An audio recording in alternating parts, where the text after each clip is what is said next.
அப்படிதான் அண்ணாத்தன் ஒரு படம் கொடுத்தாரு. ஆனா அது பெரிய அளவுல போலீங்க. அதான் ஏதோ ஒரு படம் ஓடலங்கிறதுக்காக நம்ம இப்படிதான் போகணுங்கிறது கிடையாது. இந்த தலைமுறைக்கு அவர் எவ்வளவு சம்பாத்தியம் பண்ணிட்டார். அவர்கிட்ட இல்லாத பணம் கிடையாது. ஆமா. ஒரு ஒரு ஒரு லெஜெண்டு எவ்வளவோ எல்லாத்தையும் பார்த்துட்டாரு.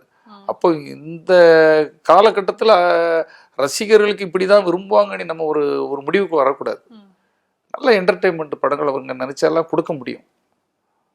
ஒரு ஒரு ஒரு தெனாலினி ஒரு படத்தை கொடுத்தார் இல்லையா, யாரு, கமல், ஒரு பஞ்சாயத்து அவரே வேலைக்காரன் அது இதுன்னு நல்ல என்டர்டெயின்மெண்ட் படம்லாம் கொடுத்தாரு. யாரு, ரஜினி சாரு.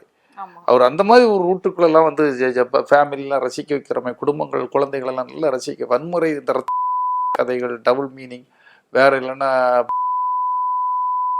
இதெல்லாம் இல்லாமல் அவர் படம் கொடுத்தா கண்டிப்பாக ஓடும். ரஜினி நடித்தா ஓடும். ஆனால் அவரே அந்த ரூட்டுக்குள்ளே கொண்டு வர மாதிரி கொண்டு வராங்க.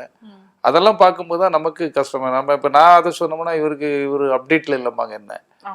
கண்டிப்பாக அப்படி கிடையாது. நல்ல ரசிக்கிற படங்களும் இப்பவும் ரஜினியை வச்சு கொடுக்க முடியும். அவர் கொஞ்சம் அதில் தெளிவாகி அவர் நினைக்கிறது, அவர் நினைச்சா நடக்கும். அந்த மாதிரி படங்களுக்குள்ள அவர் வரணும். நல்ல படங்கள் அப்போ தான் வரும்.